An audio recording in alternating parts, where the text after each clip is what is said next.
Welcome back to the channel where we explore, learn, and theorize about the Marvel Universe. Today we're going to be talking about some new WandaVision footage revealed in an interview with Jimmy Kimmel, why Doctor Strange and the Multiverse of Madness stopped production, and a huge plot leak coming from 4chan.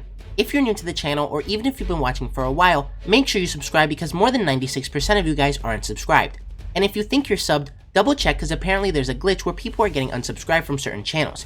And remember that a subscription is free for you, but it really helps the channel a lot. And you can always unsub later if you want. Now let's get started. Elizabeth Olsen, who's playing Wanda Maximoff, aka Scarlet Witch in the upcoming WandaVision Disney Plus show, appeared on Jimmy Kimmel yesterday where they revealed some brand new footage, which is almost identical to one of the episodes in the 1960s sitcom Bewitched, where Wanda is investigating a noise at night. What was that?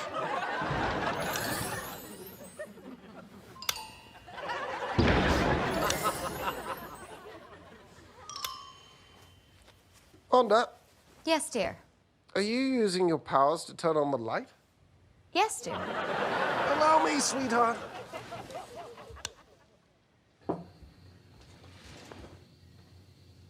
What do you see? Only your lovely rose bushes. That's all? Are you using your night vision? I assure you, my love, I see nothing amiss. You have absolutely no reason to be... No!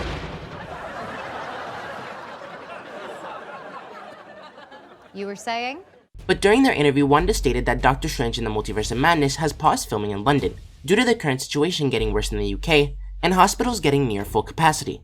However, Prime Minister Boris Johnson, who announced last night that England would join Scotland, Wales, and Northern Ireland in lockdown, bringing the UK to another standstill, confirmed that movie and television productions will continue as planned. And it's since been announced that shows and movies like Obi-Wan Kenobi, The Witcher, and Fantastic Beasts 3 will not be shut down.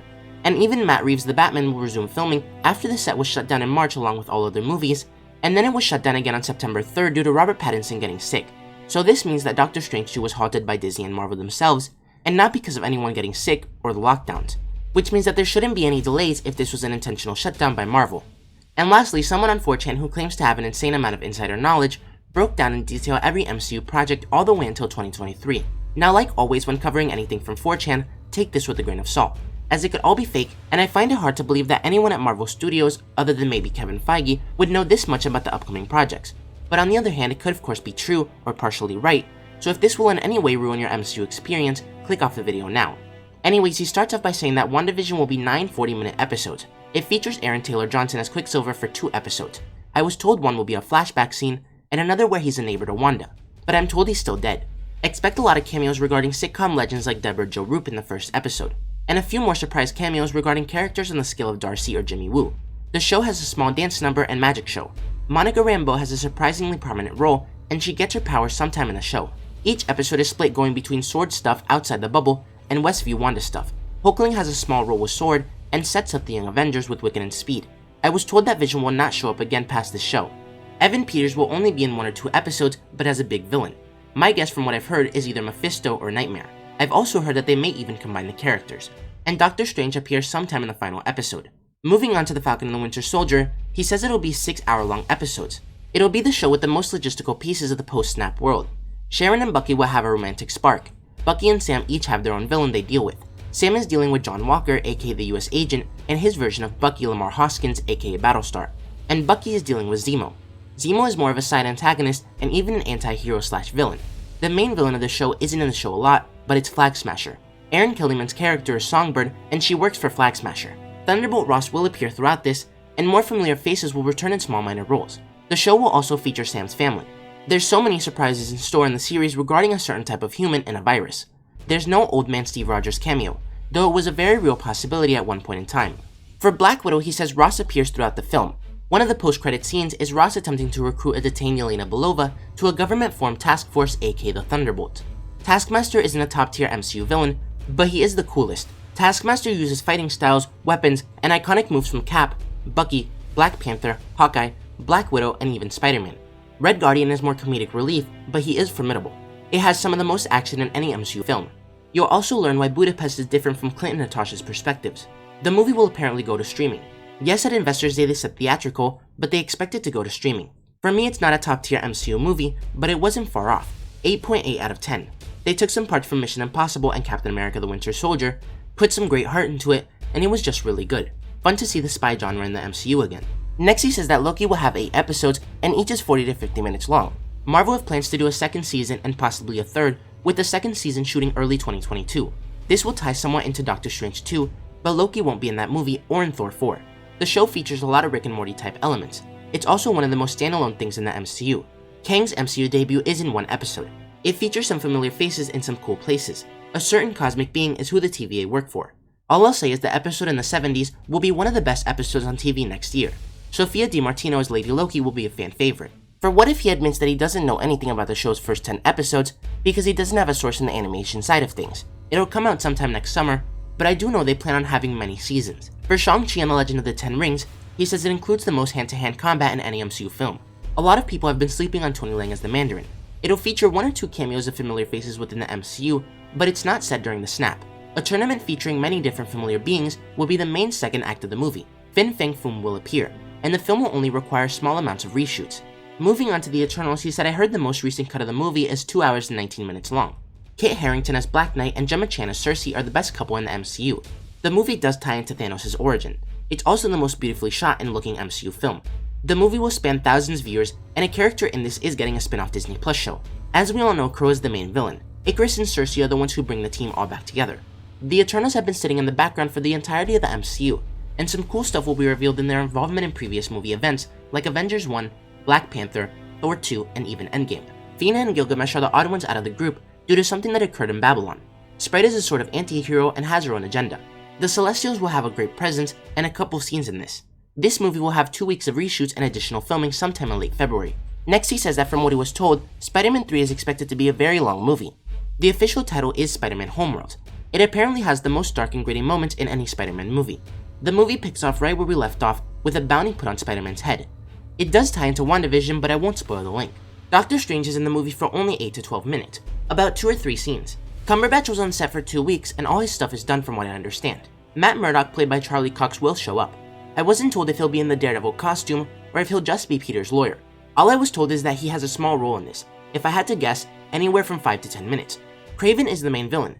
Scorpion is the secondary villain played by Michael Mando from the end of Homecoming. I haven't heard who will play Kraven, though I did hear a bunch of A-list names being floated around. JJ is sort of another villain as he has these Spider Slayer bots chase Peter throughout the city. By the way, there's plenty of J.K. Simmons as J. Jonah Jameson in this. The multiverse brings in Electro played by Jamie Foxx. This isn't the exact same one from TASM 2, but it'll have a new look that's more along the lines of a combo between Spectacular Spider-Man and Spider-Man PS4. I was told that he was the second biggest villain after Kraven. However, Jamie Foxx hasn't shot his stuff yet. Alfred Molina is back as Otto Octavius and has a new look, but it's only for 2 scenes including a fight scene. His stuff is already done as it was one of the first things they shot.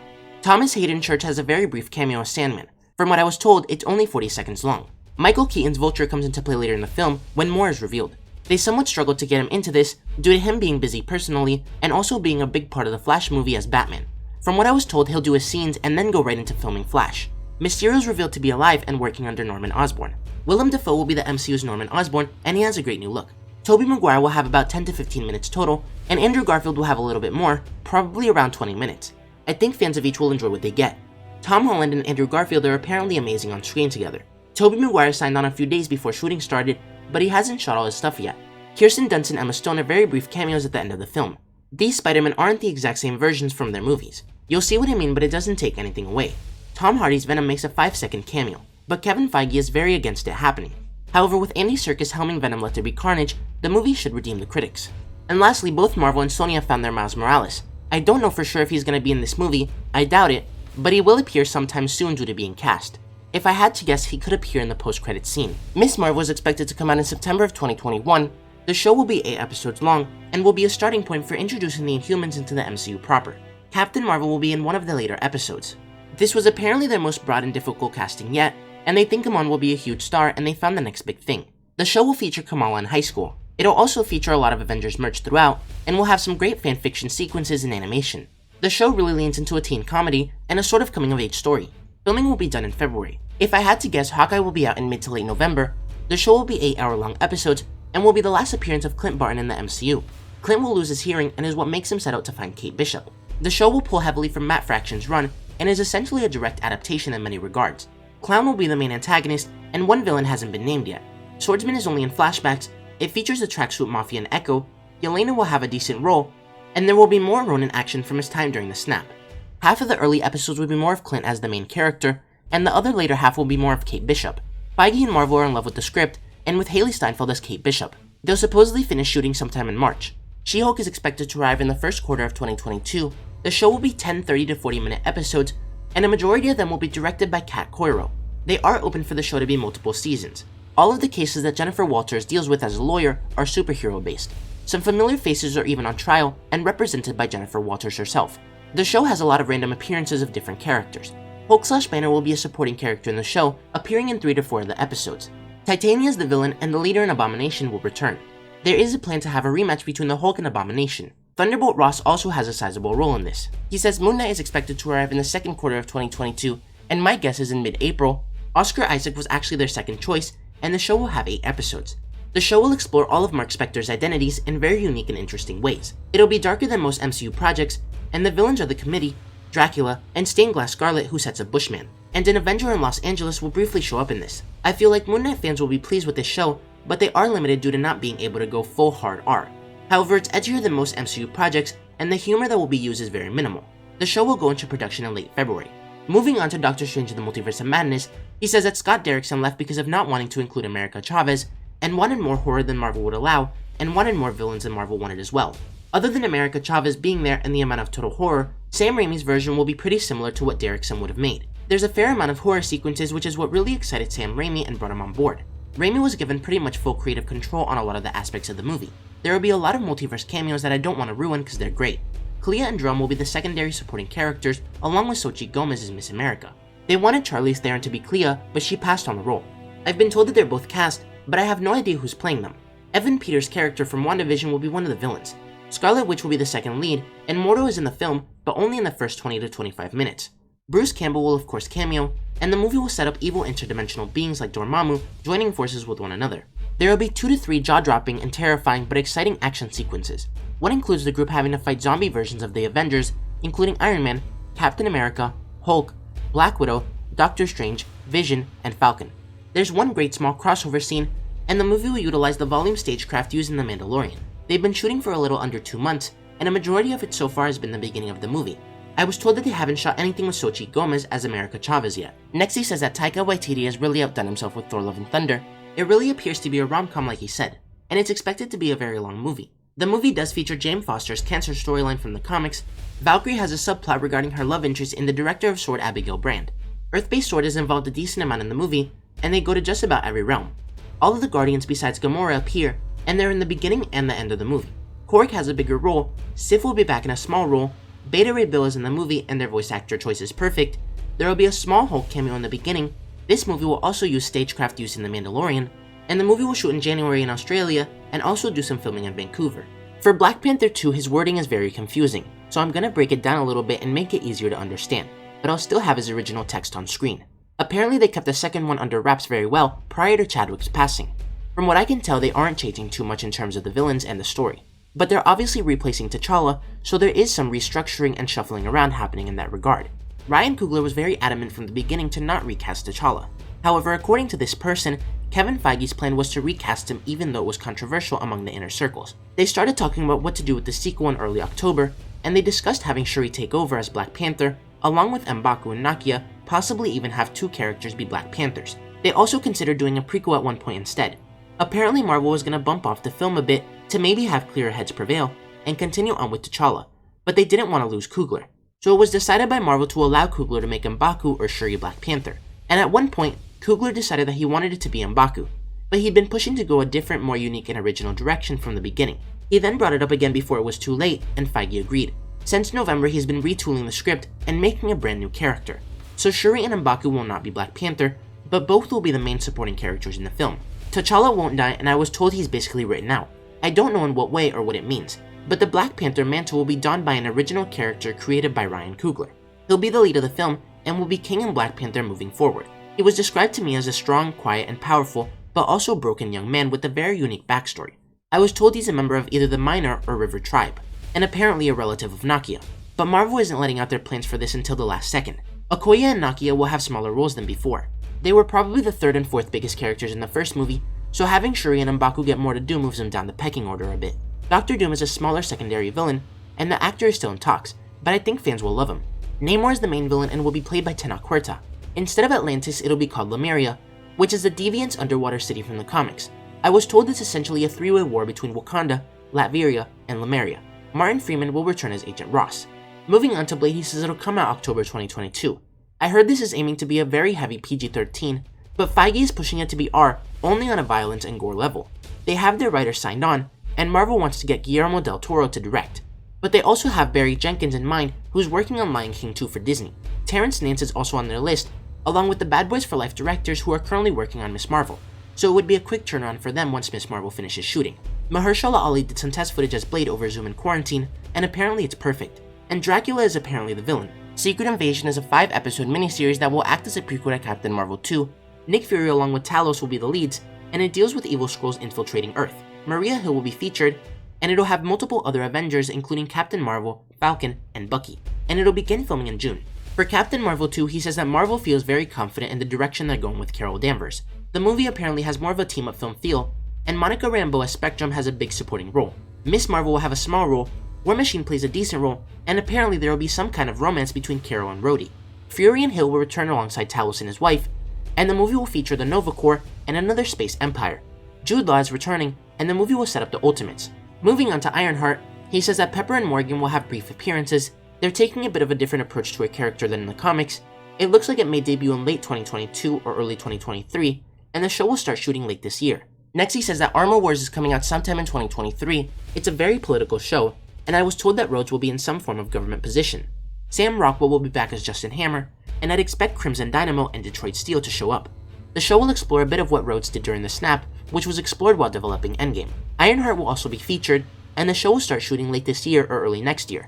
Ant-Man and the Wasp: Quantumania will come out February 2023, and it's been described to me as a family road trip to the quantum realm while also having an Ocean's 11 type feel to it. This will explore all of the quantum realm and answer a lot of unanswered questions. Kang, played by Jonathan Majors, will have a decent role, but will not be the main antagonist this time around. However, Marvel has huge plans for him. Ant-Man will mentor Cassia Stature, and the Young Avengers are featured in the movie, including Hulkling, Ironheart, Wicked and Speed, Miss Marvel, Miss America, Kate Bishop, and of course Stature. The reason why they recast Emma Furman was due to wanting a bigger name, and they felt that Nguyen was more talented. Also, Emma's in college, so maybe that had something to do with it as well. Next is Guardians of the Galaxy 3, which he says that this was all stuff I was told in 2018 before Gunn was fired, hired for the Suicide Squad, and rehired for Volume 3. It's believed to be Gunn's best script, as people who've read it have cried. He then goes on to say that Thor plays a minor role, Adam Warlock, Aisha, and the High Evolutionary are the villains, and this one is very much a Rocket-led movie, whereas the previous two had Peter Quill as the lead. Apparently Gunn has Mark Hamill playing the High Evolutionary. I haven't heard anything about how 2014's Gamora plays into this, so we can only speculate. And this production will be used to shoot live action and mocap stuff for the I Am Groot short series, and this series of shorts will take place after Volume 2. They will also use the production to shoot the holiday special, which is going to be set after Volume 2 and Infinity War as well, and it's rumored to be 45 minutes long. And lastly, he says that Spider-Woman will be in the MCU, and will come out sometime in 2023. Marvel and Sony came together early this year in January, and agreed to co-produce a Spider-Woman movie with Olivia Wilde to direct. They're looking at a lot of actresses to play Jessica Drew, but the big names I heard were Naomi Scott and Daisy Ridley. The movie will be true to her origin, and unless anything gets pushed back, I think it'll come out in 2023. But let me know what you guys think about all this. What did you think of the new Jimmy Kimmel footage for WandaVision? Do you think that Doctor Strange 2 will be delayed since the set was temporarily shut down? And what do you think of these plot leaks? A lot of this stuff contradicts stuff we've previously heard, but a lot of it sounds interesting and very plausible. And I especially like what he says about Black Panther 2. I would much rather them write T'Challa out of the movie instead of killing him off. And if Killmonger, M'Baku, or Shuri won't be the next Black Panther, a brand new character could be perfect and just what the movie needs. If you enjoyed the video, don't forget to like, comment, subscribe, and turn on post notifications so you'll never miss another video. Thanks for watching, and remember to wash your hands and stay safe.